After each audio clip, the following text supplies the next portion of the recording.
Hello, everybody. Welcome back to the Crew First Culture podcast. My name is Jeremy. And as always, thank you very much for spending some time with us today. So, today, again, I say it all the time, but I'm very excited to have today's guest on. Looking forward to the conversation that we'll be having. But today, I have Justin Lorenzen with me. How are you doing, Justin? Doing good, man. How are you? Doing good. So, Justin is a training officer with the Oklahoma City Fire Department. Is that correct? Yes, sir. All right. Well, let me give you a little chance to give us a bio. Tell us a little bit about yourself, and we'll get started. All righty. So, again, thanks for having me on. Honored to be here. I've got about 15 years in the fire service. Started at small department, combination career and volunteer down in Noble for about 3 years. Good guys, good department. Decided I wanted to try to expand, get a little bigger department, a little more opportunity. Got lucky, got hired on at Oklahoma City Fire on my first try, which is not real common.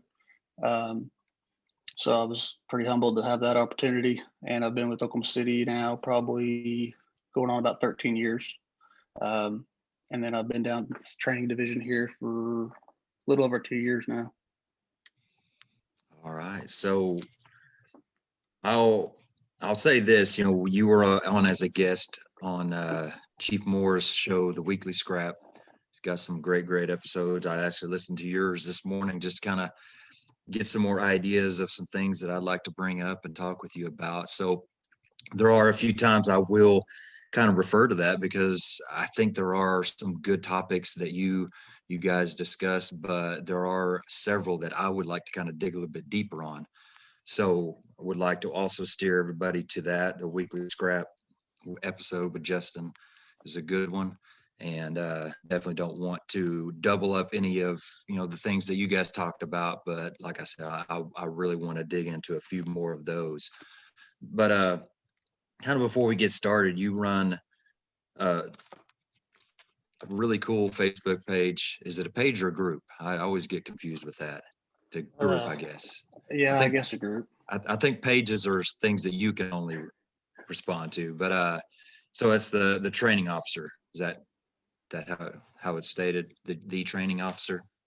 Yeah, and that was something that I kind of came up with when I went down to training. So my bio in there about the page or the group was early on when I started, and it was basically to be a platform to share training ideas, information throughout whoever wanted to share, post on there, and just kind of have basically a platform to talk fire stuff, kind of keep fire stuff more to my training page and more family stuff to my regular page. But that's kind of where that came from. Yeah, that's just one of the, there's so many of them out there, so many great pages. And I like getting on there and just getting information, getting training tips, getting good stuff without having to worry about, any of the bad crap. So I definitely want to kind of steer people towards that as well. A good place to get some good information for. So, you said you're a training officer right now. So obviously that's the direction I'm going to start, just because I love training. That's one of the topics that I really enjoy getting into. So we're definitely going to be digging into that. And I was kind of thinking on the way home this morning that this is a conversation that two things I'm excited about. I'm looking forward to talking with you, getting to know you, hearing what you have to say about these things. But there's also a little bit of me that is a little bit nervous about this conversation because it is a topic that I have gained a lot of passion for here lately. And to me, it seems like the more passion I gain in certain areas, the more frustration I gain in those areas too, because of everything around you, if you know what I mean. And I know you know what I mean. So it's just a conversation I'm going to have to, just pay attention to what I'm saying. But I am looking forward to this very much. I'm glad you're here. Yeah, I absolutely agree with you. there's definitely some frustrations with it. So I met you this, I believe it was in October. We had a Fools Conference, Mid-America Fools Conference. And man, it was awesome. It had some like nationally known, top-notch speakers the first day, had some great hot classes the second day that I was lucky enough to be a part of, kind of that instructor group. But talk to us a little bit about kind of your involvement in the Fools and kind of what that means to you. And I know it's not just that one. That was my first one, but I know you've been involved before that. So talk to us a little bit about that. Yeah, so I was wanting to join the Fools a lot earlier. It was just a commitment thing. I didn't want to commit to that if I couldn't be all in, because we had a lot of stuff going on at the house, with the kids, sports, and trying to attend the meetings regularly and stuff. Because that was one thing that I wanted to make sure that I could do, was if I was going to become a member, to actually be involved and be able to go out and help instruct and teach those different things. So that really came to fruition whenever I joined training.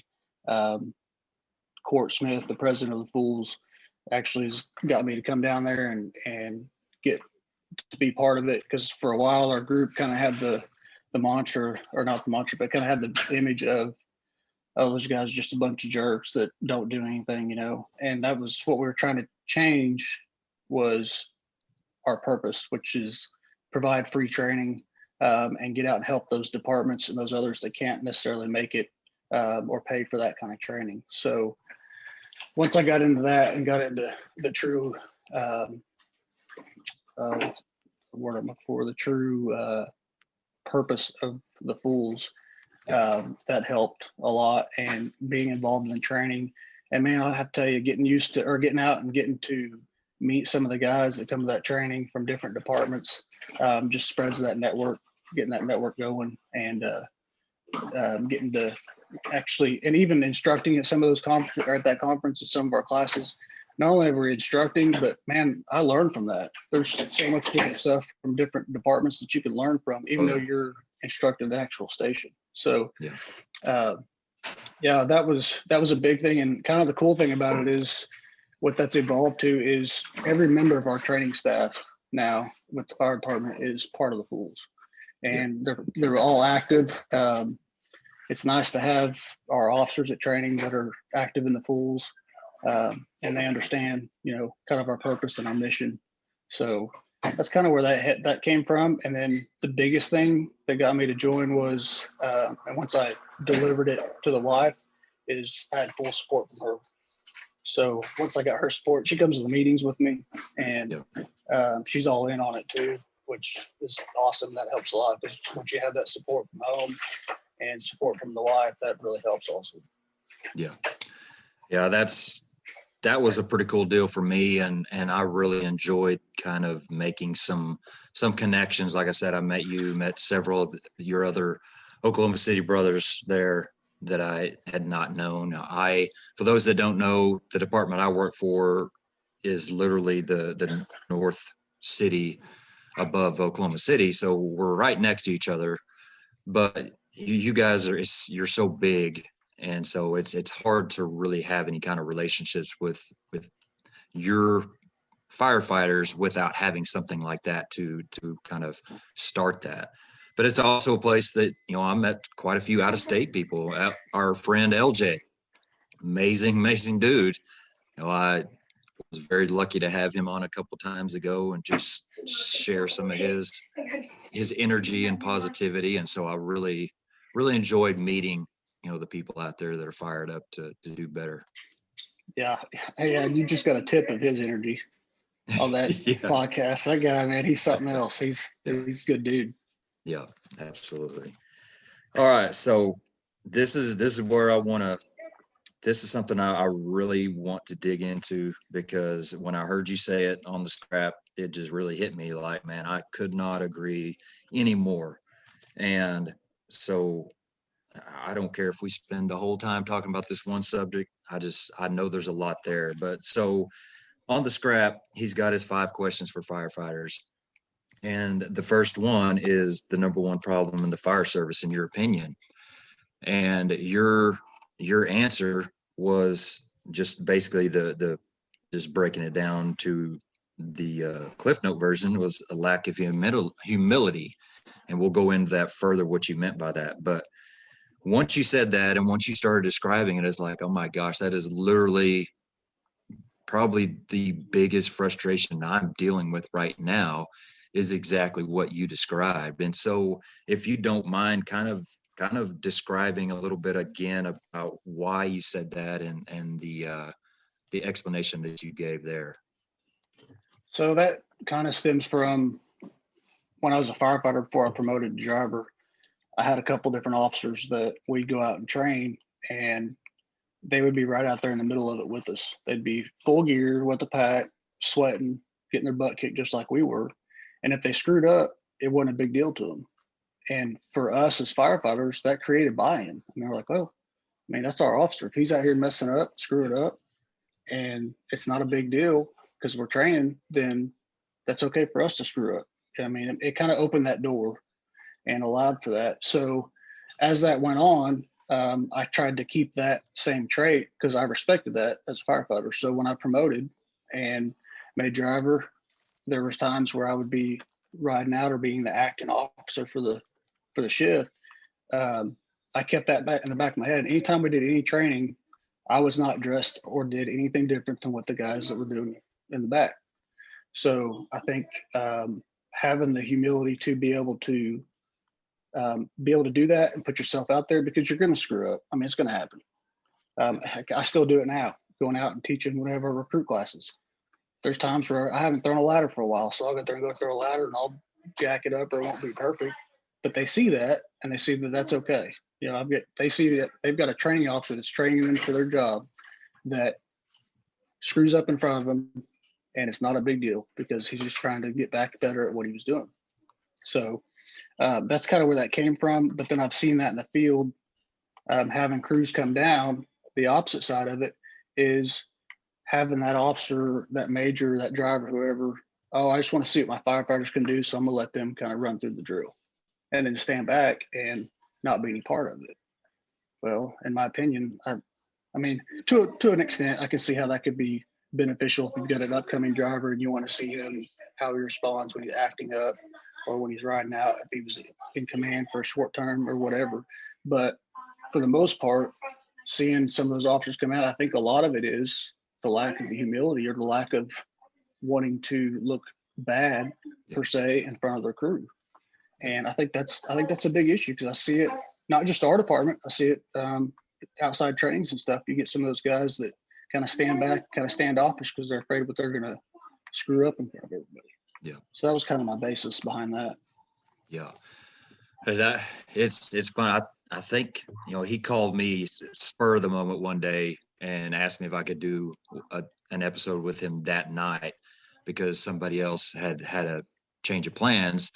And I think it was the episode right before yours or something like that. But it's like, after you said that, and even listen to you talking right now, it's like I want to go back and change my answer, because I cannot agree more with you. And like I started this whole thing out with, I have to kind of try to keep an even keel here, because this is an area that I do have a lot of passion for, and that I do agree completely with you that we are not doing good at. We need to be better at this.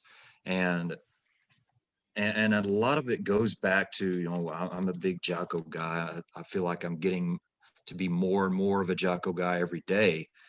But, if you listen to some of his things, he's got that one episode where he talks about what excuses are. And excuses are lies. They're all lies. They're all lies that we tell ourselves.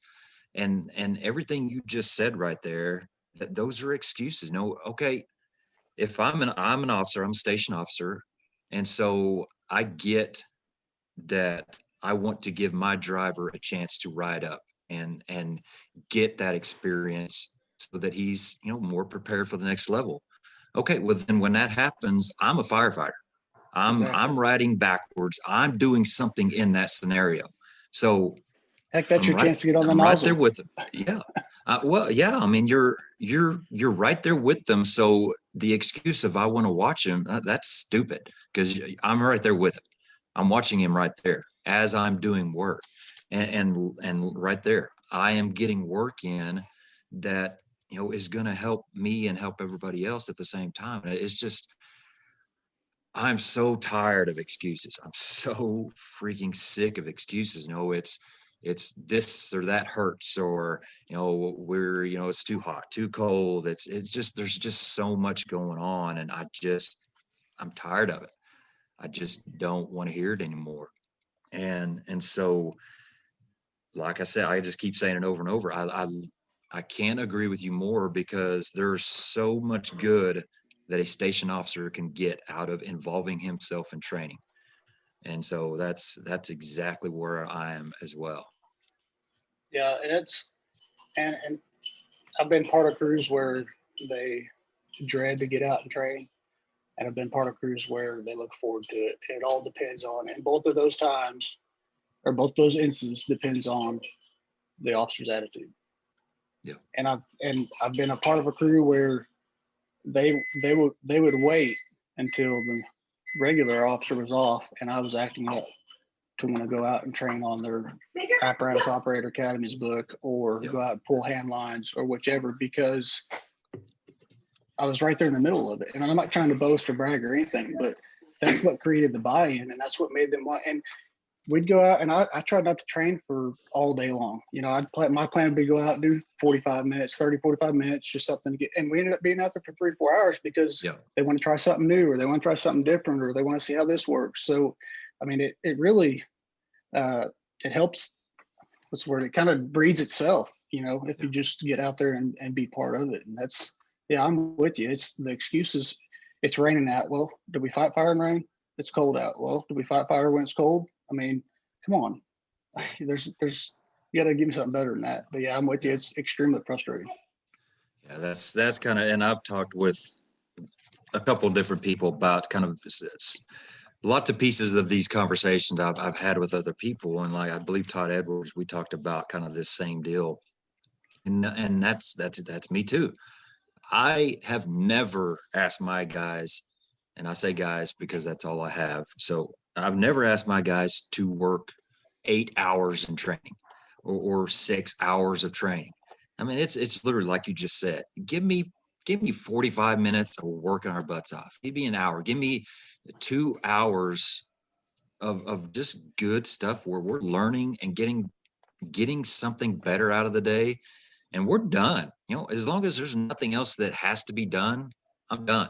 I don't care what you do the rest of the day. Take it easy, enjoy your day, because we're probably going to be up at night.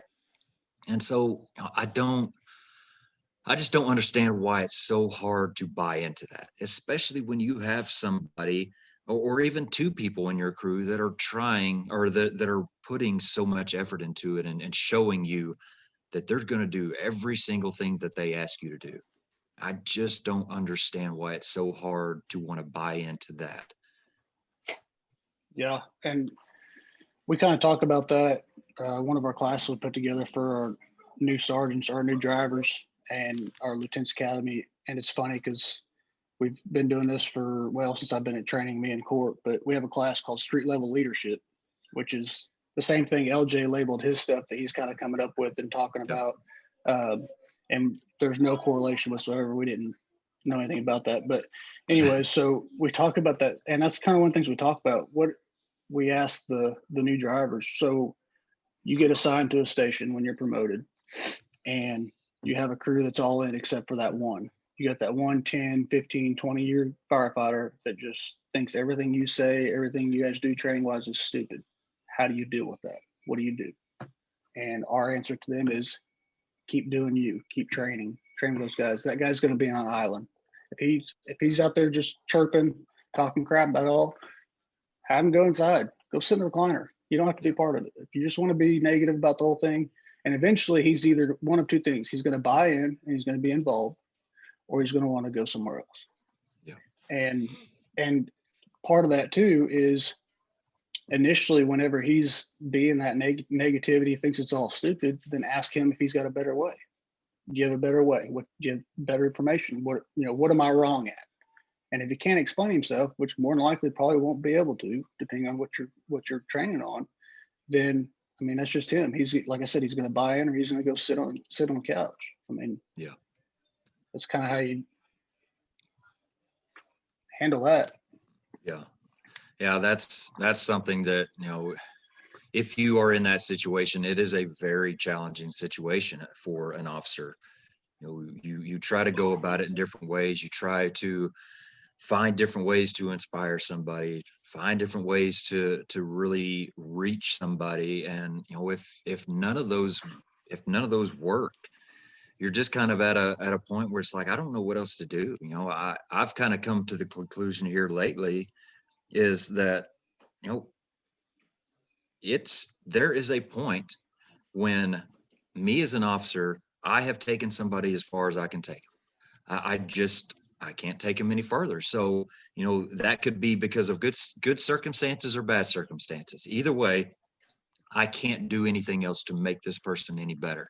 So at that point, it's just time for that seat to open up to somebody else that's ready to learn, ready to get better, ready to do things to make things better. And that's kind of what my mind has changed to here lately is, I'm going to try my best. I'm going to try everything I can possibly think of to get you to buy into what I'm selling. I'm going to try my best to make you a better firefighter, a better person, everything.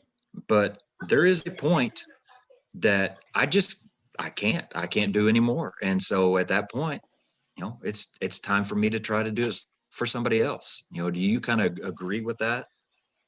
Yeah, absolutely. I mean, you're gonna have those guys that are just, I mean, they don't care. They see their fire department job as their day off because they've got a home building business on the side or whatever, and they come to the station to relax and not do anything. They could care less. They'll do the bare minimum and that's it.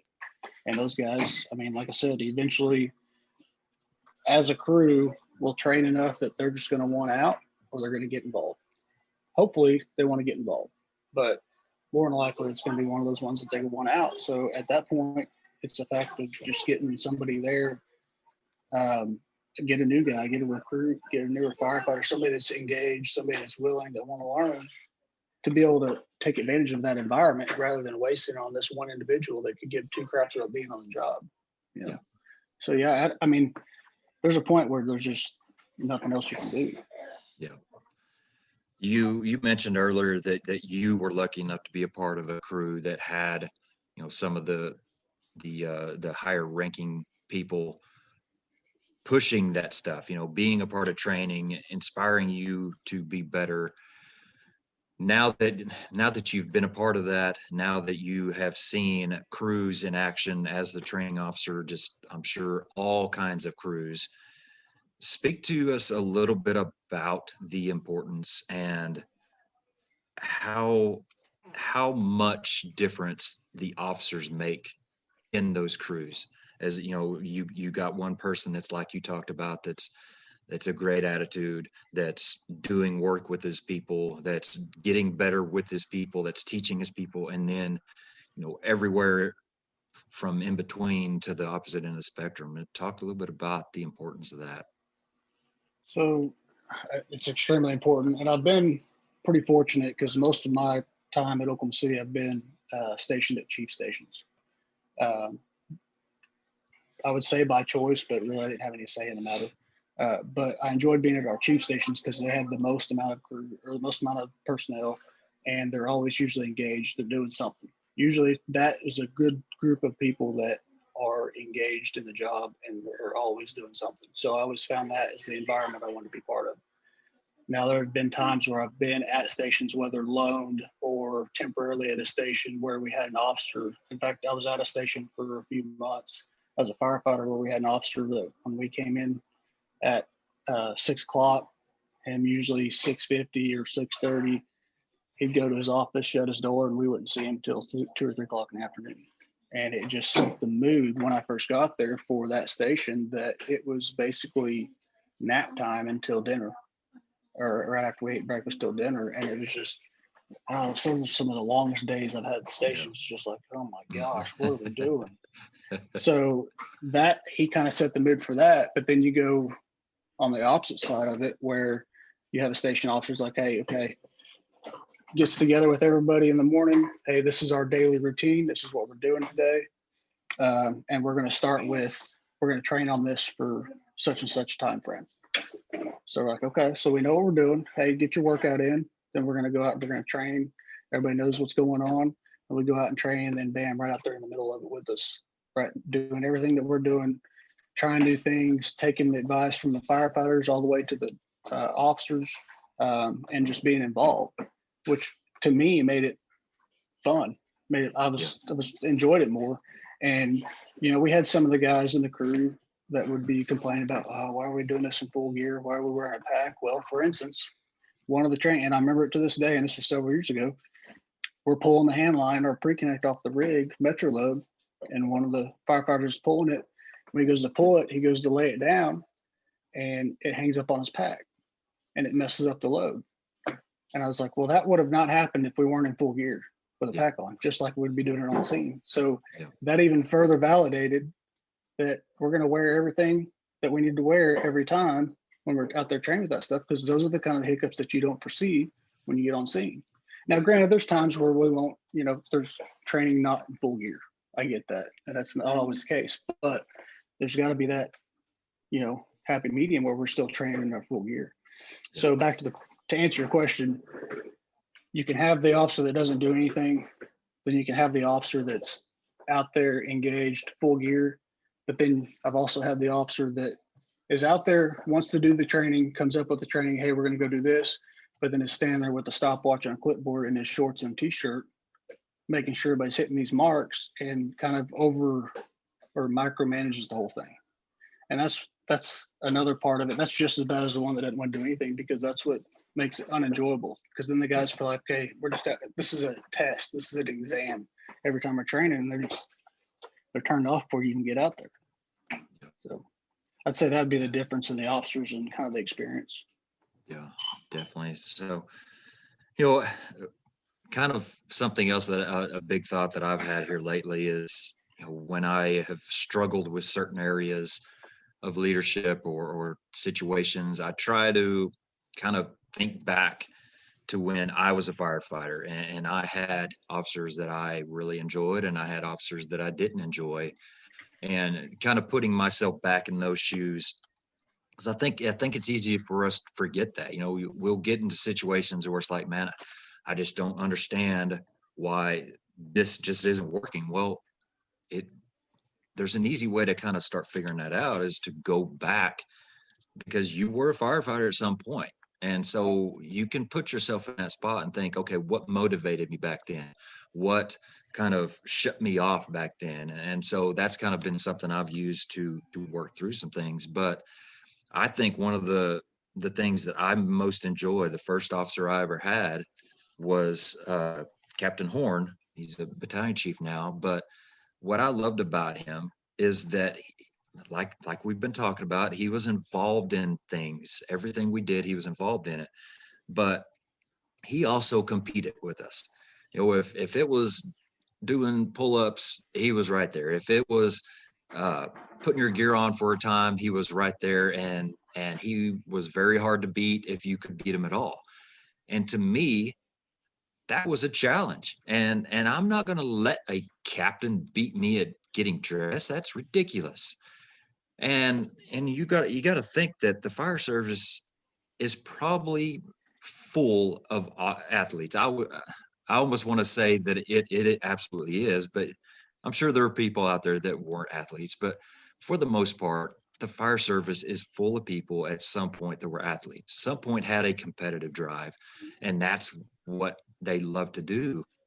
And so I want to kind of use that as an officer now to do that same thing to my people, you know, get out there and be involved in everything, put them under the time, or put them in a competition, you know, do some masking out stuff, do some door forcing for time, because I want that to be a challenge for them. And sometimes it's like I don't feel that that need to compete or that sense that they care. And it's like, I just don't understand it. I mean, I don't know where that went, because I know at some point it was there.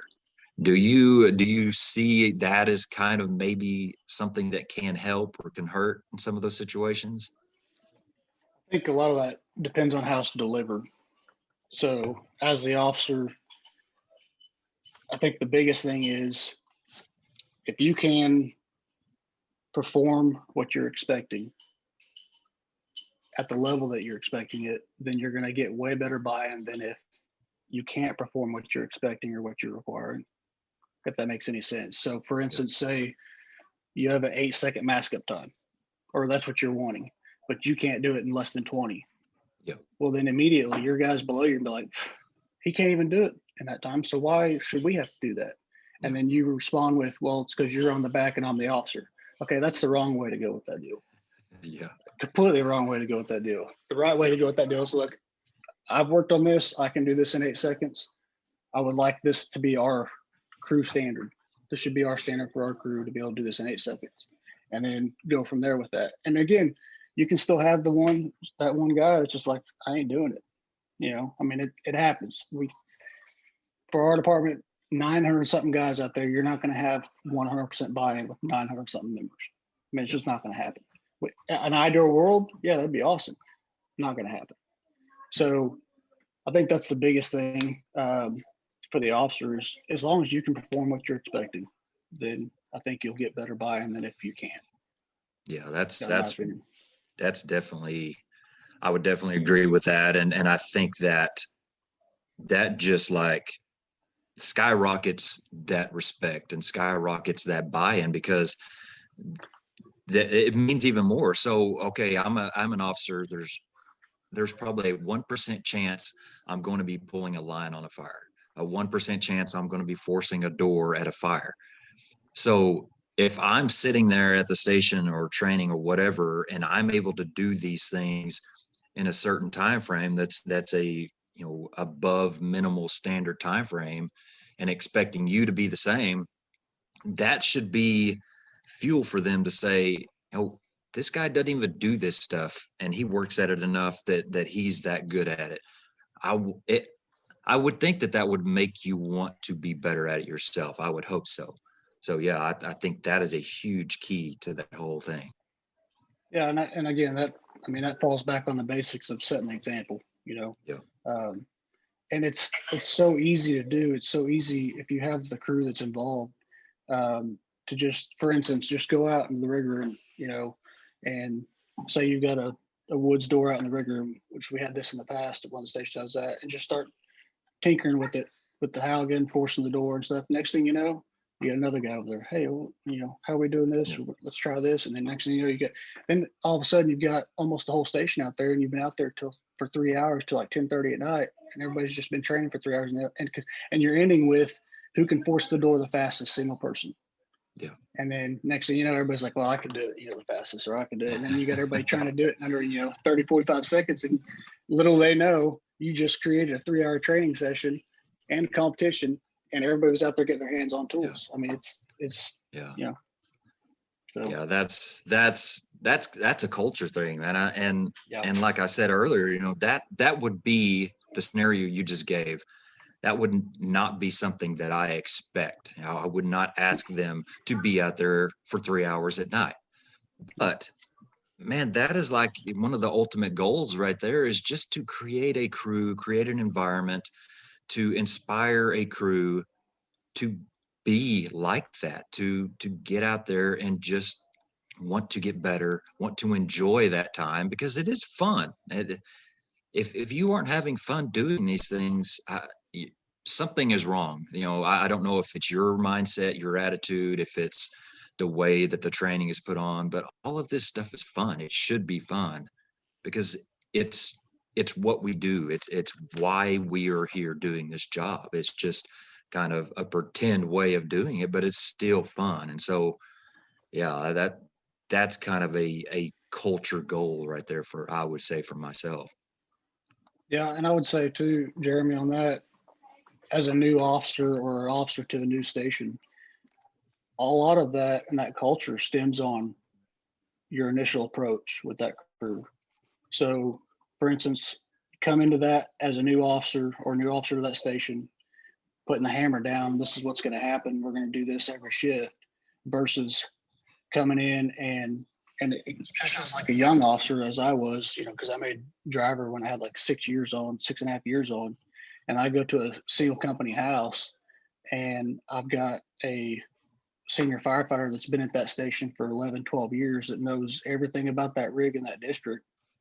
And if I came in and said, all right, I'm driving this rig, I don't need your help, I'll figure it out, I know where we're going, period, would have been a complete different response than when I came in and said, hey, I'm new here, I don't know what I'm doing, I don't know this rig, you've been here longer. Even when I was riding out, hey, Mark, technically you're driving and riding out because I have no clue where we're going, I have no clue what's going on, you've been here for this long. So that right there, I think, starts the foundation of that buy-in, of that culture, to allow them to let them know that you're not there to just push them around because you made rank, but you're there to be part of the crew and kind of learn from them. So yeah, I think that's the biggest thing, to start that culture, to start that buy-in. Yeah, for sure.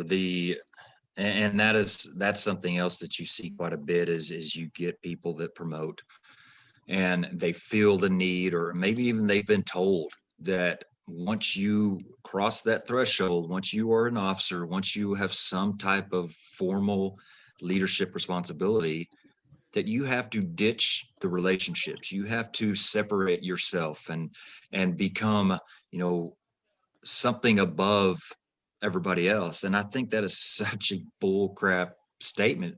You cannot have a good solid culture if you don't build those relationships, if you don't build the respect from your people.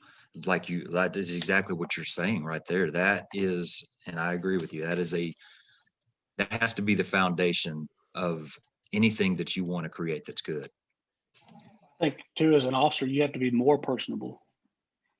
You've got to be, involved with these guys, be involved with your crew, guys, gals, whoever. And like LJ kind of talked about, knowing not only your guys, but knowing their families, knowing them by name, knowing birthdays, knowing everything about them. So they know, that shows that you genuinely care. And by doing that, you do genuinely care, rather than just being another firefighter on the back of the rig. And that's absolutely a big part of it. Yeah. No, like I said when we started this, I think this is a huge topic that we all need to hear. We all need to hear what some of these issues are causing. We all need to hear how to get better in some of these areas. And where it all started was humility, being able to put yourself in a spot where, you're probably going to mess up sometimes. It's all right. It's not that big of a deal. I mean, you're obviously not going to get fired for it. Okay, you get made fun of for it a little bit maybe, but what do you do around the fire station that you don't get made fun of? I mean, seriously, that's part of who we are. It's, it's going to happen. And so being able to put that ego aside and say, you know what, this is not even my job, but it's your job. And I know that if I am out here trying to learn it, I can give you a little bit of faith that it's okay for you to learn it and not be scared to mess up. But also, I think another big piece of this is I want to know this stuff good enough that I can be able to teach it myself. Even though it's not my job, I am responsible for the training of my people. And we can go into this if you want to. I'm sure you probably have an opinion of this, but you hear a lot of people taking the stance that training is the training divisions, that's their job. And it's just not feasible. It doesn't matter what size of department. Your department is huge compared to mine, but my department is huge compared to some, and it doesn't matter. The training divisions of those departments, respective of how big they are, they cannot be responsible for all of the training of that department. It's our job as a station officer. So if I'm not out there doing it, I'm not capable of teaching that. And so what are your thoughts on that topic? Yeah, I agree 100%. So we kind of started a new model in our training division. We've got a daily or a training committee, as you say, outside of the training officers. And originally, it kind of followed the model of Chief Thompson's at the colony, as far as having certain training for having coaches that go out and train their districts and so on. And kind of the hurdle that we found recently, because I just recently did we did a hose handling class initially, and we got like 4 or 5 members from each district, from each shift. So we did 3 different days of training, and those guys are supposed to go back and teach their crews or their districts. And one of the hurdles we found there was, well, they didn't remember everything they were taught or whatever. So the next one we did was a search one that I put on, or that we put on as training staff. And we provided them with the PowerPoint. We provided them with videos of the skills of the different victim drags, carries, window exits, entries, all that kind of stuff. But we only got, due to Corona and all that stuff going on, we only got like 1 per district. So now you've got a district coach, 1 per district for 6 districts, that now has to go out and teach 6 stations of that district. So that was kind of a I guess destined to fail model, because that one person's now responsible for 6 stations. Yeah. So kind of what we put out there was, take this back, use your station as a guinea pig, train these guys up on that information, and then use those guys to help with the rest of the stations in your district. But we've still had a disconnect somewhere where these guys out in the field aren't getting the consistent training that we've put out. Because in the past, we'd have every rig from every shift come down to training, go through the training, and then go back to the field. Well, you know as well as I do, doing that with 38, 39 stations and all those rigs, that takes a month and a half, and it's a nightmare for staffing. So that's why we're trying to get around that by having district coaches go out. And it's a work in progress. You know, we're still trying to figure out the best way to go about it, but it's very challenging, that's for sure. And I agree 100%. I think it falls back on the station officer. If you have a crew that can't perform on a fire scene, 100% station officer's responsibility, because he's responsible for training those guys. Now, back to what you were saying about, you want to make sure that you're training them right or train them correctly. There's nothing to say that you couldn't use the training staff as a reference. Yeah. We've tried putting out videos and lesson plans on Target Solutions is our platform that we use to allow that officer to go and say he wants to do forcible entry for that day. He can go find that video, watch what we do for forcible entry, and then find that lesson plan, kind of school himself up on it, look at it, see what needs to be done, and then turn around and go out and say, hey guys, we're going to do forcible entry today. This is what we're going to do. But that's kind of I would say the last minute way to go about it. I think the best way to go about it would be staying up on your stuff, reading the material, performing the skills, going to the conferences, going to outside training as an officer. I think that's the responsibility of the officer, in my opinion. Yeah. If you got an officer that's, the biggest thing that I was nervous about when I promoted, Jeremy, was when I promoted, I went to a single company house. My station officer was there for about 2 shifts before he was off for about a month. Now I'm responsible for not only myself, but the other 3 firefighters on that rig, which is a huge deal. I mean, if you're not nervous about that, then you shouldn't be in that position. But not only am I responsible for that, I'm also responsible for their families. Yeah. I mean, that's a big deal. So I think 100% it's on the officer. Yeah. Yeah, that's something that I kind of talked about, I don't know, a week or so ago. And how I describe it is, it's the weight of leadership. And that I can't describe it any better than that, because that's what it is. There is a weight to this.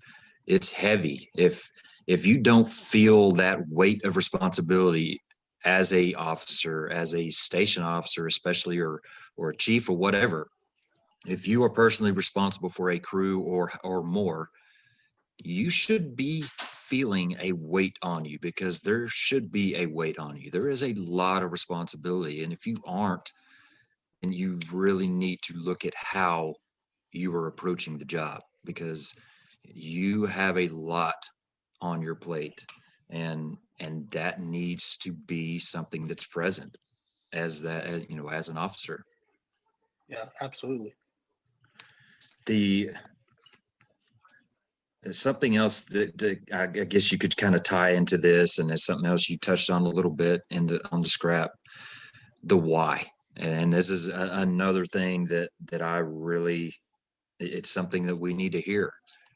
Why is it so hard for us to just give a why? Why is asking why such a big deal? Why? Yeah, no, I agree. And, I've gotten kickback on that because, in fact, I posted something about that on my training officers page about how, or I commented on something about with who's being hired, the generations that are being hired now, they want to know the why. Okay. So when I got hired, it was keep your mouth shut, you're a neck downer, do what you're told. That's it, Yeah. which is fine. That's how I was, it's kind of how I was raised. That's just how I do things. But now the newer generation, they want to know, why are we doing this? Why are we forcing the door this way? Why are we pulling the hand line this way? And in my opinion, as a training officer, as an officer, period, whoever, as an instructor, if you can't explain that why, then why are you even in that position? You should be able to explain every why to what you're actually training on. And the kickback I get is, well, there's no reason for questions or being asked why on the fire ground. Well, I'm not talking about on the fire ground. There's time and place for that. Yeah. But I'm talking about in training. Okay. So from my experience, it's always training for me for the most part. And it's usually recruits or not always recruits. Sometimes, like, we even had officers say, hey, so why are you guys stretching hose like that? Or why are you moving hose like that through pinch points? And we'll explain it to them. And to be honest, Jeremy, we actually had an officer here not too long ago during our live burns that we do for the guys out in the field. They came in and they had an issue kind of getting to the fire room initially because we have a hose stretch through our tower and into our burn rooms. It's challenging if you don't go about it the right way. And he's like, man, why did that take us so long? How are you guys teaching the recruits?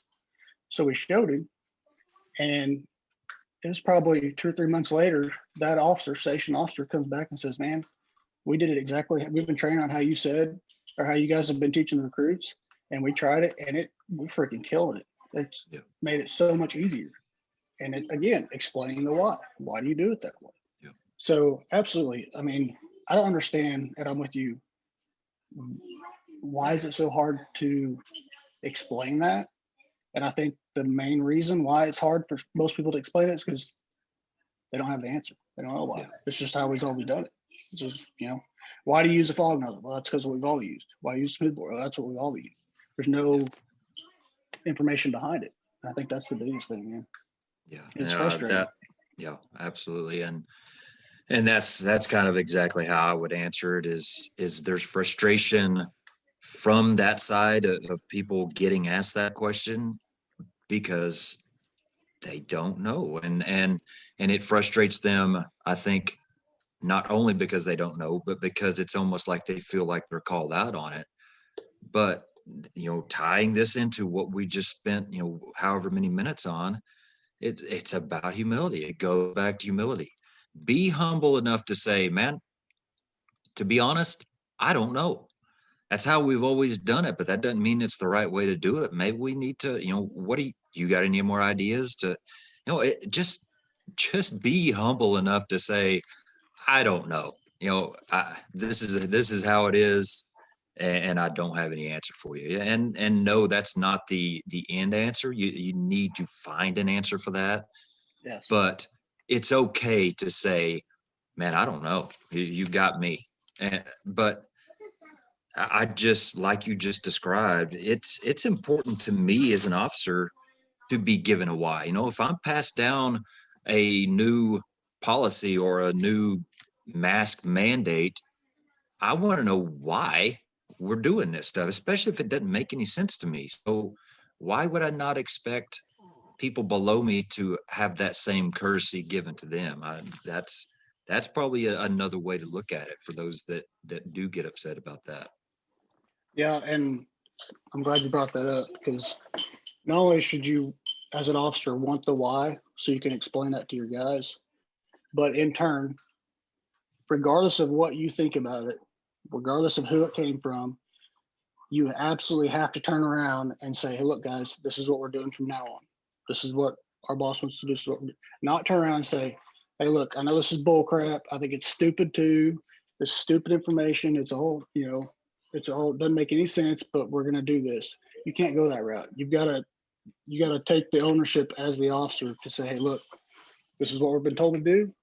This is what we're going to do, without any of your negative opinions, because as soon as you put that negativity out there, that's exactly what you're going to get from your guys. Well, Cat thinks this is freaking stupid. So why are we even doing this crap? So you can't, it's hard. And again, it's part of being humble and the humility part of it, because you got to be able to just suck it up and say, all right, I got to do what's right for my guys, not what I think is right. Yeah. So. Yeah. And that's kind of, you bringing that up, that leads into a story that it kind of tells on myself. And I know I've talked about this with somebody, but that was the environment that I allowed to create a couple years ago. That was me. I was that person that shoved that responsibility off on people above me. I was the person that didn't back anything. I was the person that was irritated at everything that came down and disgruntled, and allowed that negativity. And so now that I have grown, now that I have seen the faults in that, now that I know better, I am fighting a battle that I created because I allowed that to happen. That is the environment I allowed to create and was a big part of. And so in an attempt to flip that switch and become the opposite of that, I'm having to deal with a lot of crap that I shouldn't have if I never would have done that. So that is definitely a conversation that, newer people need to listen to as well, as if that is you, if you are allowing those things to happen, if you are taking that responsibility and putting it above you and not backing those people, then you're creating you're creating an environment that you're going to not enjoy to be a part of here potentially pretty soon. Yeah. Yeah. And I've been guilty of it. Just with the recent stuff, thinking what's right or what's not right, or what's BS or what's not BS. But yeah, again, it's one of those times where you gotta check yourself and remember your audience and kind of go back and say, okay, if I don't do this, I'm going to create something that I'm going to end fighting, like you said, down the road. So yeah, absolutely. And that's not even, as a station officer, yeah, but also as a training officer. So having, we're fixing to start an academy next week of 34. We've got to set the example as training officers. Right, wrong, and different of what we think about anything that's going on or what we're doing through the academy. To have this academy, we have to set that example. And I kind of got checked myself here just a week or so ago by one of our training officers or one of our majors. Like, we have to set the example. And I'll put it out there. For example, the mask mandate. We have to wear masks throughout training. Everybody wears masks, even during PT, unless they're 6 feet apart, even on the drill field, everything. Do I agree with it? No. But like my major said, we have to set that example. If we expect those 34 recruits to do what we're asking, then us as training officers have to do the same. So, again, it's just, you permit what you promote, or promote what you permit, however that goes. So yeah, absolutely. It's definitely it starts with you. So yeah, that's, I'm trying to think of the way that I've heard that as well in a different direction. Well, how is it? It's basically your culture is what you, I can't remember. You probably said it better than I'm saying it, but your culture is basically what you allow. If you're allowing things to slide, that's where your culture is going. And that's kind of what I'm getting at is the things that you do that aren't great things officers should be doing, sooner or later are going to come back to bite you. And so that's just like we talked about earlier, you got to be willing to mess up. You got to be okay with making mistakes. Well, that's kind of what I'm doing here is telling on myself, telling everybody out there that this is an area that I have messed up. And so hopefully others might learn a little bit from that before they make the same mistakes. Yeah, absolutely. And I mean, we could beat this horse all day long, but like you said, everybody's going to mess up. Everybody's at some point in time, somebody's going to screw. Nobody's perfect. So just accept it. Accept that fact. And man, I tell you, I think I learned that lesson more as a training officer and training some of the recruits, because you got recruits that'll come in that, they were school teachers or insurance agents or what, know nothing about the fire service. So they don't know what you know and what you don't know. Yeah. But yet you get out there and you teach a skill and then you screw up. Well, they may know you screwed up or they may not, but it doesn't matter because you're out there showing them and you tell them, hey, look, I screwed that up. We got to back up. We got to back up a few steps here and we're going to start back at ground zero because that was the incorrect way. And they're like, oh, okay. Well, we didn't even know we messed up. Well, yeah, you didn't know I messed up. I told you, but I told you because we have to do it this way. This way is the correct way. And that was my fault for instructing the wrong way. So yeah, it's going to happen. I mean, that's what's frustrating about it too. Like we talked about, the frustration is you're going to screw up. So just allow it. I mean, just accept the fact. How hard is that? Instead of hiding behind it, man. Exactly. Yeah. It's so frustrating. Yeah. That's something that became more and more apparent here lately to me is, there are so many leadership books and so many good leadership books. There's so many podcasts and you just overwhelming information and just resources for leadership. But really the most important things about leadership, they're not hard. It's just, you're taking care of people. You're doing the right thing as best you can. You're taking responsibility when you mess up. It's just, there's not much more than that. I mean, and of course you can, it goes deeper than that. Obviously I'm very, very much simplifying it, but really when it comes down to it, if you're taking care of the people you're responsible for, if you're doing things as best as you can, making the best choices you can, what else is there, that you need to do? I mean, that's a pretty good start on leadership right there. Yeah. And you and I both know as well that typically the ones that should be seeking this stuff out or reading this stuff or listening to this stuff are not the ones that are looking for it.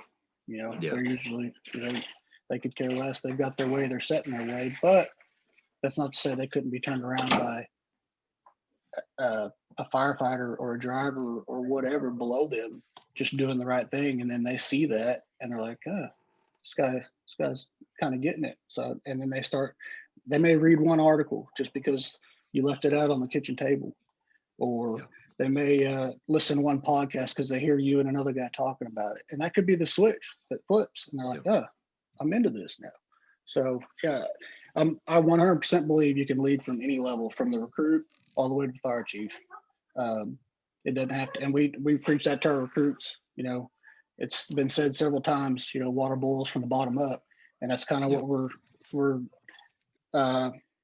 using kind of to get our department on track, because we got recruits that come out to the field and guys in the field are like, why are you handling a 2.5 that way? Or why are you, in fact, we've had a comment, why are you doing we don't do one man 24 carries. That'll just get you hurt. And we're just like, they come out to the field proficient in that skill. And then we got guys that have been on for a while that have kind of been checked out. They're like, no, we don't do it that way. So it starts from the bottom. I mean, it really does. And it's going to be a several year process, but eventually we can get a consistency across the department. Yeah, no, that's good stuff. And I again, we could sit here and talk all day about kind of this kind of topic and everything that feeds off of it, and dog legs here and rabbit holes there.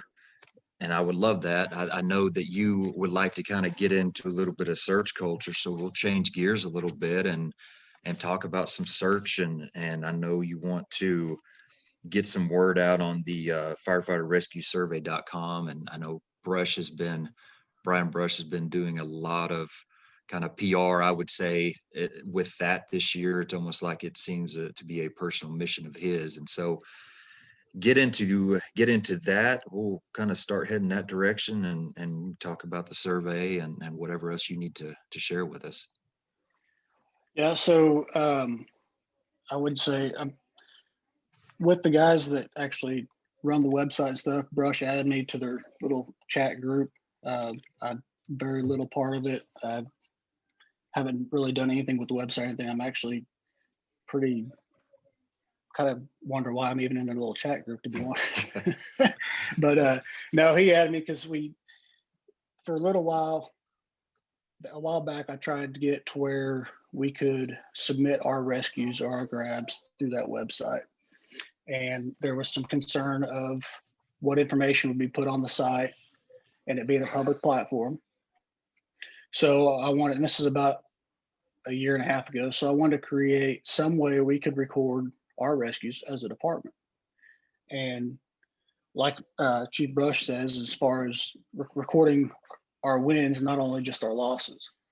Yeah. So I got to messing around with our Microsoft Office and Microsoft Forms and basically created a survey for our department that mimics, it's pretty much the questions from Firefighter Rescue Survey. And I give them all the credit. In fact, their website's actually listed on our forms, and created that to where our guys from our department could go in and put in their rescues or their grabs. And then Microsoft Forms automatically populates that to a data graph, pie graph kind of stuff. And then once I dug further into it, there was an actual, I could see on firefighterrescuesurvey.com on Google Maps, you can create a Google map. So essentially like what they have. So I did the same for OKCFD. And then once you get the data in Microsoft Forms, you can create that into an Excel or populate an Excel sheet and then embed that into Google Maps and allow it to mark those incidents by incident address. And that creates that Google Maps and it shows the incident, the actual address. And then when you click on it, it'll show the actual information of that rescue. So I did that internally for our department. Me and some of the other training officers kind of worked on it together. And that's where we've been recording our rescues. Then just recently, Chief Brush, we had a rescue here this last month or so. And Chief Brush has been sending out a formal email to the departments anytime he gets a Google alert as far as nationwide rescues. Well, he sent one to our administration, and our deputy chief contacted me. He's like, "Hey man, have you seen this? Did you get the email? Have you put in this information?" And I was like, "Well, I haven't yet." So I talked to that chief and we communicated back and forth. And he's like, "Yeah, man, as long as there's not any HIPAA violation," which there's not. Obviously, yeah. Firefighter Rescue Survey wouldn't do that. He's like, "Yeah, go ahead and put it in their site." So now I have the okay to put that information in firefighterrescuesurvey.com, which was my ultimate goal, because I want any data we can get for those numbers for nationwide to help add with those statistics, because those statistics are big. I mean, knowing where the victim's located the most, the highest percentage of which room, the bedroom, conditions, all that kind of stuff. That's a big deal. And I feel like us contributing will help too with those numbers. So now that I've got that, okay, we're still going to keep our private platform, but also start submitting to firefighterrescuesurvey.com to help with those numbers as well. And I think it's an excellent thing. And it needs more publicity. I mean, yeah. Right now they've had, I think it was like 104 rescues Brush just put out a report. What was it here? There's been 122 civilian home fire fatalities from January 1 to January 17th, but there's been 184 fireground civilian rescues reported in that same time frame. And then there's only been 36 surveys submitted. So out of 184 rescues, we'll have 36 surveys. That's crazy to me. And I'm sure I'm not the only one out there that those numbers are compared like that. You know, you actually have that many more rescues than fatalities, because you don't hear that put out there very much. You hear about the fatalities, you hear about the rescues, but as far as looking at the numbers side by side, I would have never guessed that it would have been that high, you know, of a ratio. So that's a cool thing. And I know you've got you've got your program pulled up and you were wanting to share it. Is that something you want to go ahead and do right now to kind Yeah. of talk it through? Yeah. And So before I say that, before I do that, like I just want to reiterate, that hit home listening to Chief Brush's talk at the yeah, American Pools Conference. yeah, The last 40 something years. And if you look at the numbers and the facts, what exactly have we done to better, as firefighters, what can we prove that we've accomplished? And that was a gut check, man. And then him showing this, and now you can see as he's collecting this data, you can see the difference in the numbers of somebody actually recording this stuff. That's a huge deal. And yeah, that kind of hit home pretty good for me. I can go in and show, if you want, for the ones that are watching this on YouTube, the ones that are listening on iTunes or anything like that, obviously won't be able to see the screen, but I'll kind of show just a brief image of what our survey looks like and kind of the data. And again, this is something that it doesn't have to be through Microsoft. It doesn't have to be that. You can do it through Google Forms. Can you see that okay, Jeremy?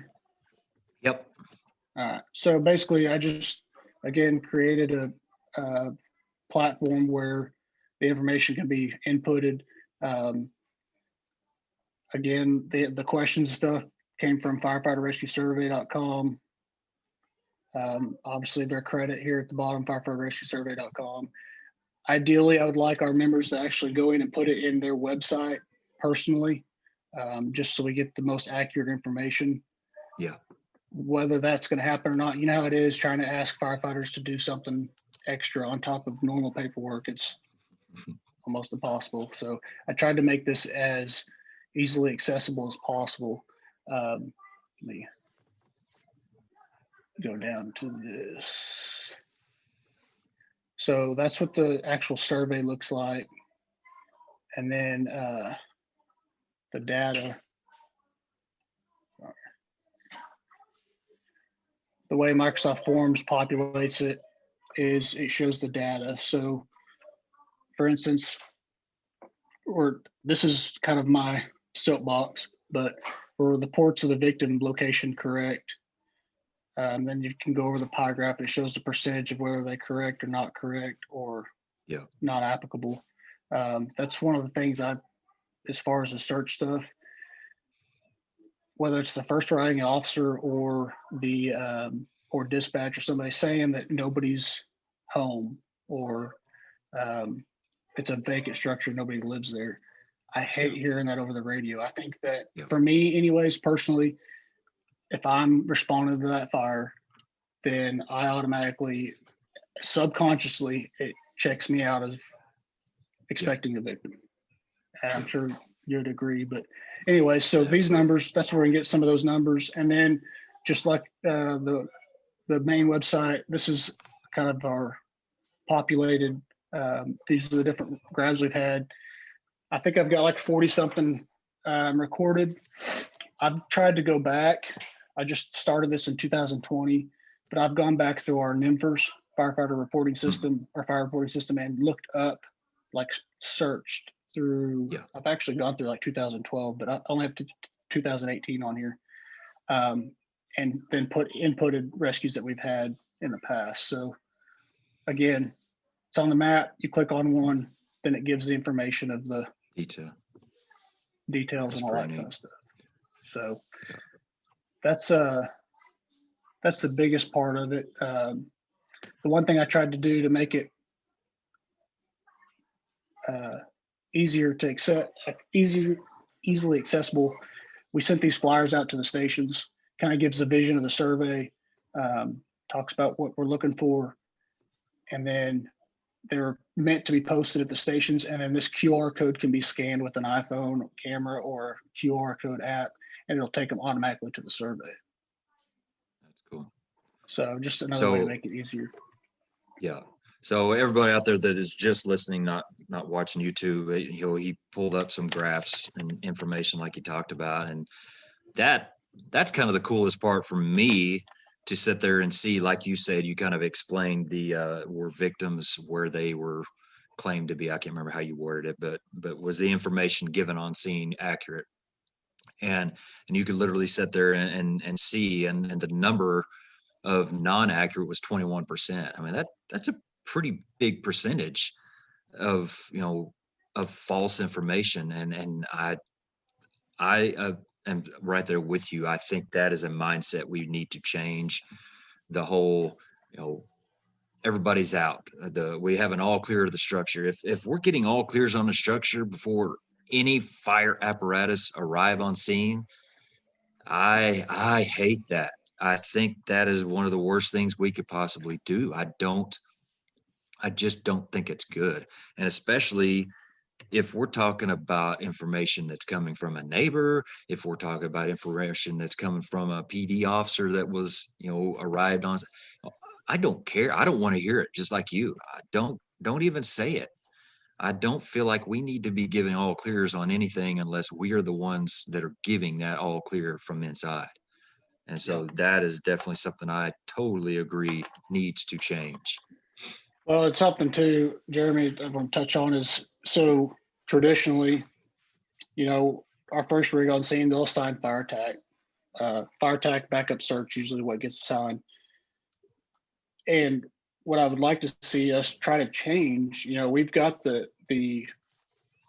SOPs of VES. Used to be our VES was only for known victim, known location.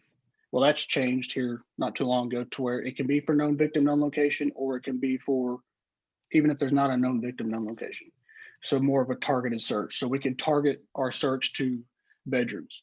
So kind of what I've been preaching to the guys with this last search class and stuff is, why, if we have our fire attack taken alpha side going through the main path of egress, why are we sitting our primary search the same way?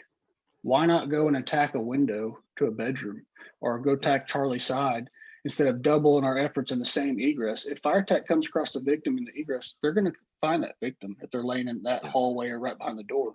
So why not be faster and go through a window to a bedroom or the Charlie side? And then the kickback I got was, well, so you're telling us to take windows. No, that's not what I'm saying. What I'm saying is do a VES, unknown victim, unknown location, because we're still going to isolate that room.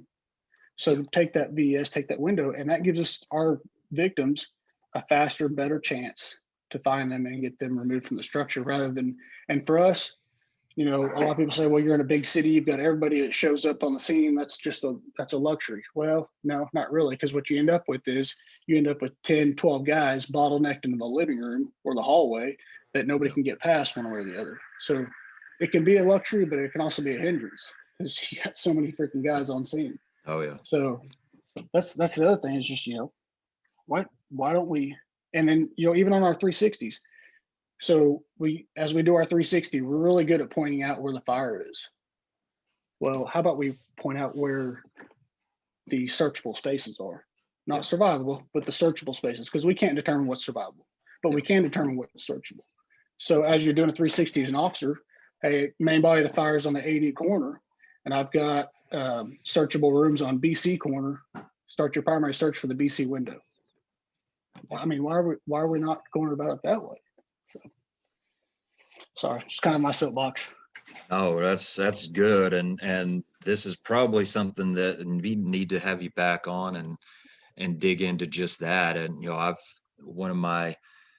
somebody that I'm kind of starting to become good friends with, and I'm sure you know of him, Sean Duffy. He's a huge search guy, and his partner Pablo Jenner. Those guys are freaking. They're the search people. They're on top of the game there. And I've had some good conversations with those guys as well. And that's another area that I have started to gain some passion for as well. because I see the importance of it. And we've had conversations with my crew about VES because to me, we have to be good at VES. I don't mean know how to do it. I don't mean going through our quarterly company drills and doing it pretty good. I mean, we have to be freaking solid at VES because that is probably one of the best opportunities for us to make the biggest difference. If we are solid at that, if we have the game plan down, we have writing assignments, we know exactly what every person is responsible for in that, in that situation. For us to be able to get out there, knock it out, just blow it out of the water on a training exercise and know that we can do it, that's where we need to be, because we need to start getting better at that and taking advantage of situations where that's a possibility. If you have an 80% fully involved structure, but that 20% is a bedroom or two, then we can't look at that like a fully involved structure. That is a building that needs to be searched. And so I am with you. I have a passion for that as well. And again, I have frustrations as well because we aren't doing it right. We need to be doing better. Yeah, I agree. And your first time to VES can't be on the fire scene. I mean, it's something, like you said, that's something that's got to be practiced and gone through. And but yeah, I feel like for the most part, okay. So for instance, last year we had off our survey, I collected some of the data. We had 641 structure fires last year, and there was 10 rescues. 7 of those were removed from the structure with a pulse. 3 were removed without a pulse. And then there was like 3 or 4 on-scene fatalities. So just seeing that, for the most part, we're doing a good job with our search as a department, which is why I want to keep that private survey.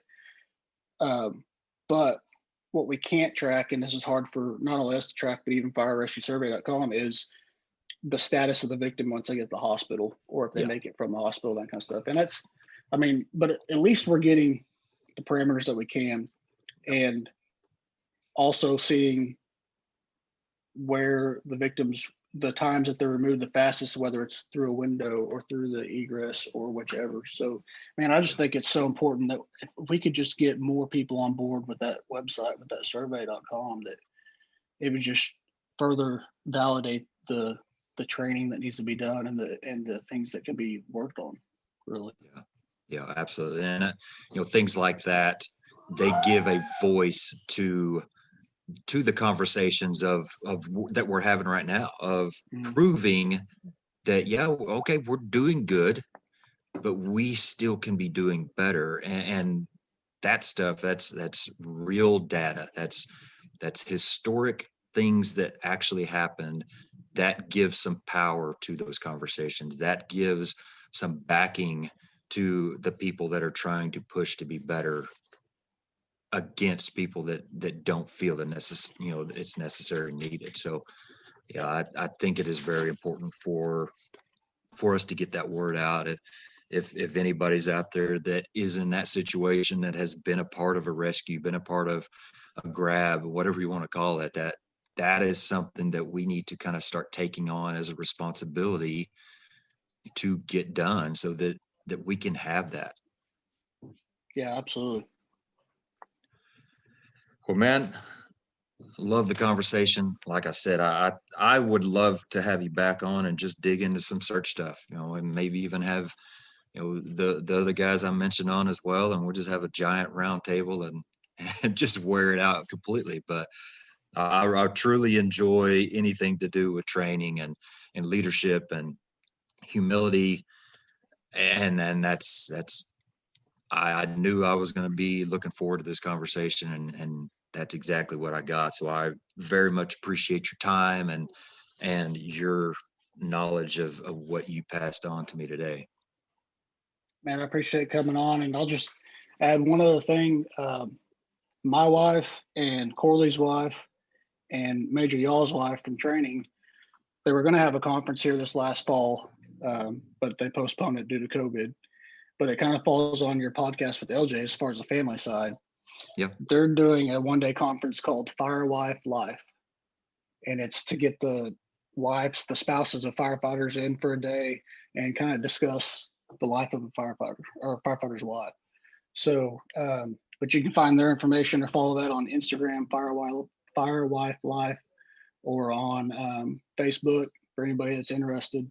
Kind of tag into LJ's podcast Yeah. as far as the family side of it. But yeah, I just want to kind of throw a shout out to that.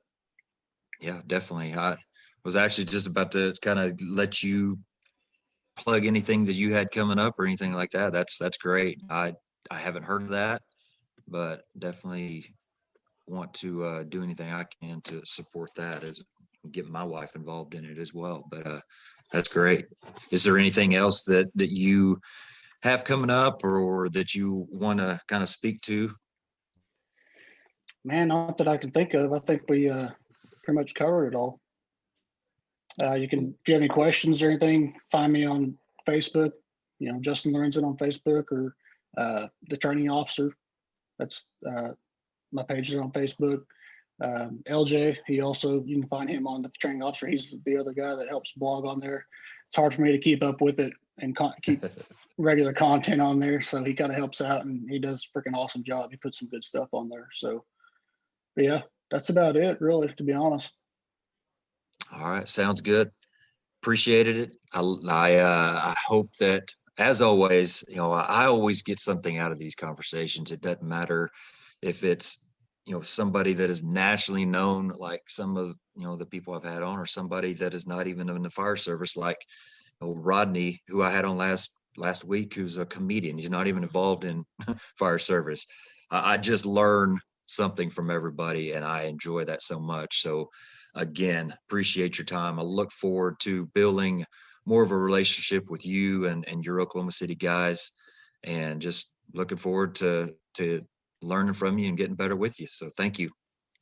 Absolutely, man. I appreciate it. Thank you. We will talk to you later, and everybody out there, until next time, stay safe and take care of each other.